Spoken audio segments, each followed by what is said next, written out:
Eu seria a babaca por me recusar a criar os filhos da traição do meu marido agora que ele e a mulher com quem ele me traiu faleceram? Meu marido, 49M, com quem fui casada por 23 anos, teve um caso com uma garota de 20 anos desde 2020. Descobri isso este ano, quando a amante dele deu à luz meninos gêmeos em março. Obviamente nós iríamos nos divorciar. Estamos resolvendo isso desde então, tem sido um processo longo devido às propriedades que possuímos em comum e porque precisávamos de um contador, já que ele usou nossa conta conjunta para financiar o caso. Finalmente as coisas pareciam estar chegando ao fim quando tanto meu marido quanto a mulher com quem ele me traiu faleceram em um acidente de carro. Por um milagre, os bebês gêmeos saíram ilesos do acidente. Agora estão órfãos, e nenhum dos avós pode assumir a guarda permanentemente. Os pais do meu marido estão em uma casa de repouso, ele não tem irmãos, e a única tia que poderia ficar com ele se recusa. Ela sempre foi convicta de não ter filhos. Do lado da amante não sei todos os detalhes, mas os pais dela também não podem cuidar das crianças a longo prazo, e a única irmã dela mora no exterior. Como ainda estávamos casados e ele não atualizou seu testamento,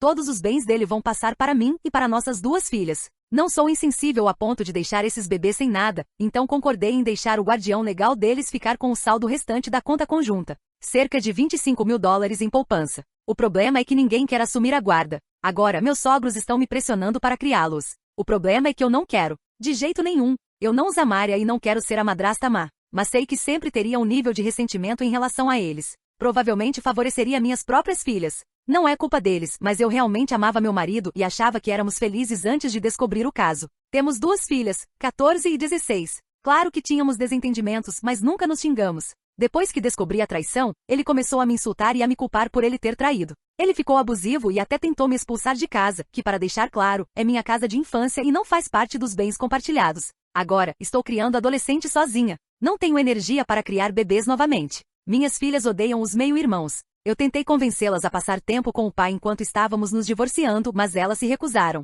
Como toda essa situação veio à tona por causa dos bebês, não havia como amenizar o impacto. E elas já são grandes o suficiente para entender tudo. A maioria dos meus amigos concorda que não é minha responsabilidade cuidar dessas crianças, mas meus sogros, os pais da amante e minha mãe acham que eu deveria criá-los. Sei que minha mãe só está tendo aquela febre dos netos, mas dói não ter o apoio dela. Tenho que tomar uma decisão até a próxima semana, ou os meninos irão para o sistema de adoção. No momento, eles estão temporariamente com os avós maternos. Eu me sinto horrível, mas tenho certeza de que não posso assumir essa responsabilidade. Eu seria babaca se me recusasse a cuidar deles? Edith? Oi, pessoal. Isso ganhou uma proporção muito maior do que eu esperava, e eu agradeço os votos de felicidade para minhas meninas, os meninos e para mim. Também agradeço a quantidade de pessoas maravilhosas que se ofereceram para tentar dar um bom lar aos gêmeos. Eu talvez não seja a mãe deles, mas isso me toca e me faz feliz saber que há pessoas boas por aí. Depois de pensar cuidadosamente, conversar com meu advogado, ler as respostas, fazer pesquisas, etc. Eu pretendo falar com os avós amanhã e recusar formalmente a tutela legal dos meninos.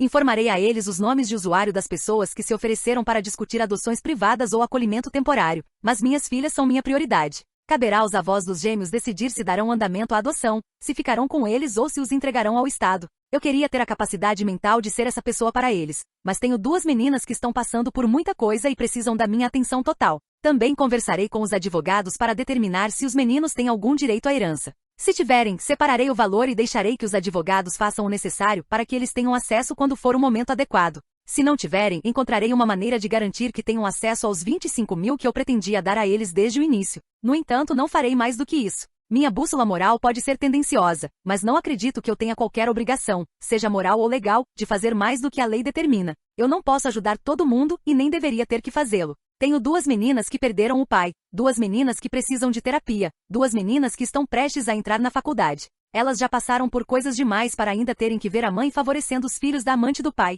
Edith 2. Oi, pessoal. Como eu disse há 2 noites, ontem fui conversar com os avós dos gêmeos. Expliquei minha posição e recusei assumir a guarda dos meninos. Minha sogra quase me deu um tapa quando disse isso, mas felizmente estávamos em um local público e meu sogro a impediu. Os avós maternos continuaram implorando para que eu os criasse, pois não queriam perdê-los. Continuei dizendo não, e quando me chamaram de egoísta perdi a paciência. Eu disse na cara deles que as únicas pessoas egoístas nessa história eram eles e seus filhos. O filho deles, meu marido, por trair e depois tornar o divórcio um inferno para mim e para minhas filhas. A filha deles porque era uma vagabunda. Usei outra palavra que se envolveu com um homem casado 2 vezes mais velho que ela. Disse que se voltassem a me procurar, eu pediria uma ordem de restrição. Também informei aos meus sogros que eles não terão acesso às minhas filhas no futuro próximo. Explicarei o motivo em breve. Estávamos em um restaurante, mas não fiquei para a refeição. Também enviei um e-mail para meu advogado para garantir que o CPS, órgão de proteção à criança, e qualquer outra agência envolvida no bem-estar dos gêmeos soubessem que eu não serei a guardiã deles nem estarei envolvida em nada. Depois, enviei um e-mail para meus sogros com todos os nomes de usuário e sites das pessoas aqui no Reddit que se ofereceram para entrevistas para a adoção dos gêmeos. Não estarei envolvida além disso, então, por mais adorável que seja, não posso ajudar caso alguém tenha interesse nos meninos. Ontem foi o fim do meu envolvimento. Quanto ao motivo pelo qual meus sogros não verão minhas filhas, eu conversei com elas e decidi descobrir mais sobre o que pensavam antes de ir me encontrar com os avós. Minha filha mais nova se recusou a falar comigo, o que achei muito estranho vindo dela. Minha filha mais velha então pediu para conversarmos a sós. Foi quando ela me contou que meus sogros estavam insistindo que as meninas precisavam se preparar para ir para uma escola pública em vez da escola particular onde estudam e que deveriam conseguir empregos assim que terminassem o ensino médio, já que eu teria que pagar a escola e a faculdade dos gêmeos. Aparentemente, também disseram a elas para começarem a mudar suas coisas para dividir um quarto. Minhas filhas têm quartos separados, pois os gêmeos precisariam de mais espaço. Isso não havia chegado ao meu conhecimento, principalmente porque isso nunca aconteceria. Pelo que entendi, meus sogros basicamente estavam intimidando as meninas porque os bebês têm prioridade. Pois é, isso não vai acontecer. Eu disse às meninas que seus avós não têm direito de decidir onde elas estudam, seus fundos para a faculdade ou como os quartos são organizados em nossa casa. Também disse que concordo que elas podem ter um emprego de meio período na faculdade e talvez buscar uma bolsa de estudos, mas que a mensalidade será paga, e que elas não devem culpar os bebês pela estupidez dos adultos. Elas me disseram que entendem, mas que ainda não querem interagir com os irmãos por enquanto. Esse por enquanto me dá esperança de que com o tempo as coisas se resolvam. Por enquanto vamos fazer algumas mudanças na casa. Minhas filhas e eu não gostamos do fato de ainda haver um espaço de escritório que era do meu marido. Vamos transformá-lo em uma sala de jogos para todas nós. Pretendo tirar algumas fotos em que meu marido aparece e guardá-las em álbuns para as meninas. Só queremos tornar a casa mais nossa. Para quem se pergunta por que minhas filhas não querem nada com o pai, foram elas que descobriram o caso e me contaram quando meu marido as levou para conhecer os gêmeos no hospital. Ele havia pedido para que mantivessem segredo, mas minhas filhas me contaram. Depois disso, meu marido começou a tratá-las horrivelmente também. Ele queimou todas as pontes com as meninas. Edit 3. Conversei com o advogado na segunda-feira. Os meninos não têm direito à herança até que um teste de DNA seja feito. Depois disso, a única reivindicação deles será contra meus sogros. A conta conjunta não é considerada propriedade individual do meu marido, então pertence a mim. O mesmo vale para a casa no lago. Como ele tinha uma conta de poupança pessoal e um seguro de vida, que foram para os pais dele, isso será a única coisa que os meninos poderiam reivindicar. Obviamente isso pode mudar se houver um julgamento, mas o advogado me disse que dado o pouco que meu marido deixou para mim e minhas filhas, há uma chance mínima de um juiz exigir que dividamos nossos bens. O advogado também me recomendou encerrar completamente a ideia de compartilhar qualquer dinheiro com os meninos. Isso poderia ser usado contra mim para alegar que estou assumindo responsabilidade financeira por eles e, consequentemente, deveria ser considerada a guardiã deles. Estou dividindo dinheiro da conta conjunta para pagar a faculdade das minhas filhas. Ainda não sei se vou vender a casa no lago, mas nem eu nem as meninas temos apego a ela. Agora, por favor, parem de me importunar sobre a herança dos meninos. Por mais triste que seja, meu marido estragou tudo para os próprios filhos. Eu não sou responsável por eles e não tenho que sacrificar meus bens para garantir que tenham uma vida melhor. Edit 4. Tenho algumas boas notícias e algumas notícias irritantes. A boa notícia é que os meninos foram retirados com segurança dos avós maternos pelo CPS, Serviço de Proteção à Criança, e serão colocados em um lar temporário até que uma solução permanente seja encontrada. Fiquei sabendo disso assim que aconteceu, pois os avós deles e minha mãe apareceram no meu trabalho para gritar comigo. Para ser sincera, estou aliviada que isso tenha acontecido no trabalho e não em casa. Isso me fez considerar a possibilidade de me mudar, pois não quero que minhas filhas sejam expostas a nada disso. Uma irritação que veio logo depois foi receber uma ligação sobre minhas solicitações para adoção e acolhimento. Aparentemente, alguém enviou minhas informações para o CPS como se eu estivesse interessada em adotar ou acolher os gêmeos. Expliquei imediatamente a situação entre os avós deles e eu, e a atendente ficou sem palavras por alguns segundos. Ela se desculpou pela situação e garantiu que tomaria providências para que eu não fosse mais incomodada com esse processo. Também fui intimada esta manhã. Meus sogros estão me processando por direitos dos avós. Eles também estão entrando com um pedido de guarda. Aparentemente planejam sair da residência assistida em que vivem, algo que realmente não deveriam fazer, para comprar uma casa que permita que os gêmeos fiquem com eles. E agora também querem a guarda das minhas filhas. Meu advogado particular imediatamente me deu algumas instruções que não vou compartilhar, para proteger a mim e as minhas filhas contra possíveis riscos durante uma eventual disputa de custódia. Tanto eu quanto ele suspeitamos que meus sogros querem que as meninas assumam o papel de cuidadoras dos gêmeos, já que eles têm dificuldades de locomoção. Mas isso só aconteceria no dia em que o inferno congelasse. E para ser sincera, duvido que o CPS sequer cogite entregar os meninos a eles. Nem tudo são más notícias. Vou começar a terapia na próxima semana e minha filha mais velha voltou a falar sobre as faculdades em que quer estudar. Ainda não falamos muito sobre o pai delas, nem chegaram a concordar em visitar o túmulo dele. Eu mesma ainda não fui lá, e estou tentando me acostumar a parar de chamá-lo de meu marido. Não tive nenhuma participação nos planos do funeral, além de pagar as contas, e pelo que soube, os pais dele escreveram no epitáfio: marido, pai e filho devotado e amado. Acho isso uma piada.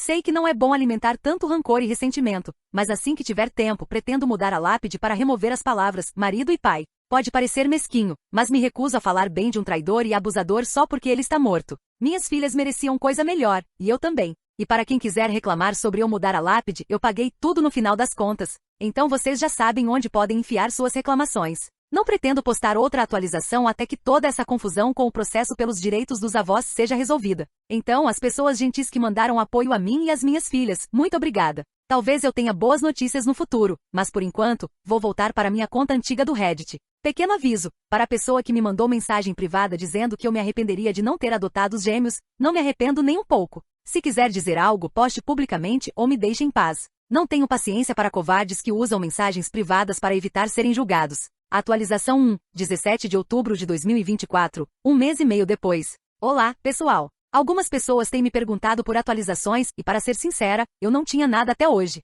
Para começar, primos do meu ex-marido assumiram a guarda dos meninos. Eu os conheço, são pessoas maravilhosas e sei que vão dar uma ótima vida para os gêmeos. Os novos pais, vou chamá-los de Matt e Kim, conversaram com minhas filhas e disseram que se algum dia elas quiserem entrar em contato com os meio-irmãos, basta ligar. Caso contrário, podem simplesmente vê-los como primos distantes. Minhas filhas agradeceram, mas deixaram claro que não querem um relacionamento de irmãos neste momento, embora talvez como primos isso seja mais aceitável. Ofereci a eles o dinheiro da conta conjunta, já que são família, mas eles disseram para eu não me preocupar, pois não precisam. Kim até insistiu para que eu usasse esse dinheiro para tirar férias com as meninas porque, segundo ela, eu pareço um morto-vivo. Além disso, Matt e Kim estabeleceram limites bem rígidos com meus ex-sogros e com os pais da amante do meu ex. Eles podem ver os meninos, mas não serão tratados como avós. Isso aparentemente gerou uma grande briga com os pais da amante, e Matt e Kim decidiram cortá-los de vez. Novamente surgiram ameaças de processo por direitos dos avós, mas não deram em nada. Foi assim que descobri porque os pais da amante do meu ex não puderam ficar com os meninos permanentemente. O pai tem antecedentes criminais por um caso de ataque íntimo. Não vou entrar em detalhes por respeito, mas se o que Matt e Kim me contaram for verdade, fico aliviada que os meninos não vão crescer tendo esse homem como exemplo. A única razão pela qual a esposa dele conseguiu a guarda temporária foi a morte repentina dos pais das crianças e o tempo necessário para encontrar um parente adequado para criá-los.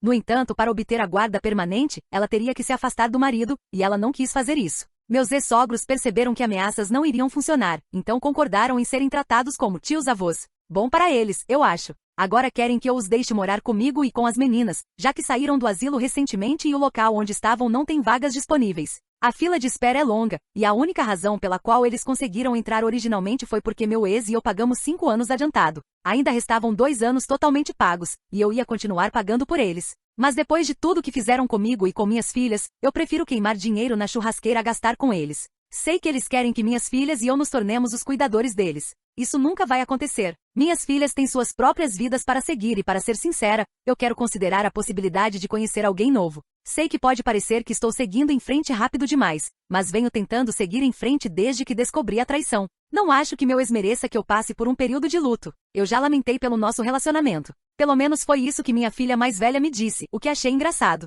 Ela tem me incentivado a sair e conhecer alguém. Ainda estamos lidando com o processo de custódia movido pelos meus ex-sogros e com algumas outras questões. Assim que houver mais novidades, atualizo vocês. Mas por hora, queria pelo menos que todos soubessem que os meninos estão seguros e juntos. Atualização 2, 17 de novembro de 2024, um mês depois. Tivemos a mediação esta semana para o processo de direitos dos avós. Isso é apenas uma tentativa de evitar sobrecarregar ainda mais a agenda de um juiz, mas eu já sabia que não daria em nada. As exigências dos meus ex-sogros eram que as meninas ficassem sob a guarda deles ou que passassem os dias da semana com eles e os fins de semana comigo. Até mesmo o mediador indicado pelo tribunal disse que eles não estavam sendo realistas em suas expectativas. Meu advogado e eu tínhamos apenas uma proposta e não estávamos dispostos a negociar.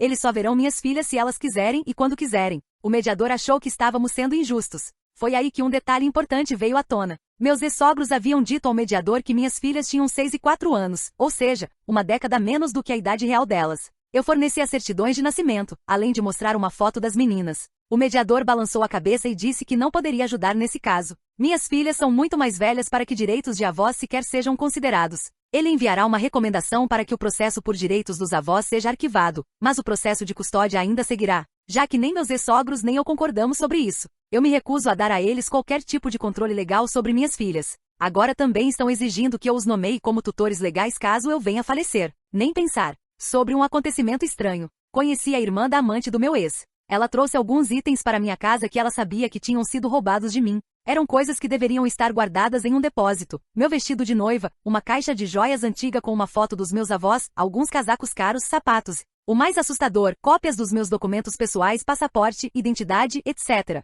A irmã disse que estava limpando a casa da amante do meu ex quando encontrou minhas coisas e usou o endereço dos documentos para me localizar. Ela foi muito educada e até se desculpou pelo comportamento dos pais e da irmã. Perguntei por que ela não assumiu a guarda dos gêmeos, e ela respondeu que estava cansada de ser o plano de emergência da família. Não disse mais nada e eu não achei certo insistir. Ela sabia que os itens eram meus porque aparentemente a amante se gabava de o meu ex-marido ter dado essas coisas para ela, exceto pelos documentos. Ela disse que não fazia ideia do que estava acontecendo com isso, mas não queria ter envolvimento em um caso de roubo de identidade. Ela também trouxe algumas coisas que não eram minhas, e eu avisei, então só fiquei com os meus pertences. Contei ao meu advogado sobre os documentos, e ele me ajudou a congelar meu crédito. Vou tirar novos passaportes e novas identidades. Também fizemos um boletim de ocorrência sobre a possível tentativa de roubo de identidade, para que haja um registro caso meus dados sejam usados para algo ilegal. Eu não sabia que era possível registrar uma ocorrência contra uma pessoa morta, mas aparentemente isso acontece com mais frequência do que eu imaginava. E não, isso não vai resultar em uma condenação póstuma.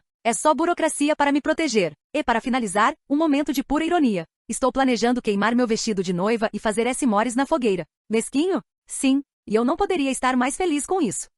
Atualização 3, 16 de março de 2025, 4 meses depois. Eu, 46F, e minhas filhas, 17 e 15, temos um relacionamento muito conturbado com os pais do meu ex-marido, 78M e 80F. Meu ex faleceu em um acidente no ano passado, e desde então temos enfrentado um grande drama familiar devido à sua traição e ao fato de que ele deixou 2 meninos órfãos, filhos da amante dele. Ela também faleceu. Parte desse drama envolve meus ex-sogros tentando conseguir a guarda das minhas filhas e também tentando morar conosco. O primeiro caso está sendo resolvido na justiça. O segundo nunca vai acontecer. Aqui onde moramos há um mercado de fim de semana que vende produtos frescos direto dos agricultores, como ovos, carnes e outros itens. Esta semana era ainda mais especial, pois minha filha mais nova estava fazendo aniversário. Como a festa dela será só no fim do mês, decidi dar a ela um valor para gastar e deixá-la livre no mercado para comprar o que quisesse, principalmente chocolates e doces. Depois de 1 hora comecei a me preocupar e, antes que eu a ligasse, ela me ligou chorando, dizendo que pessoas estranhas a haviam encurralado.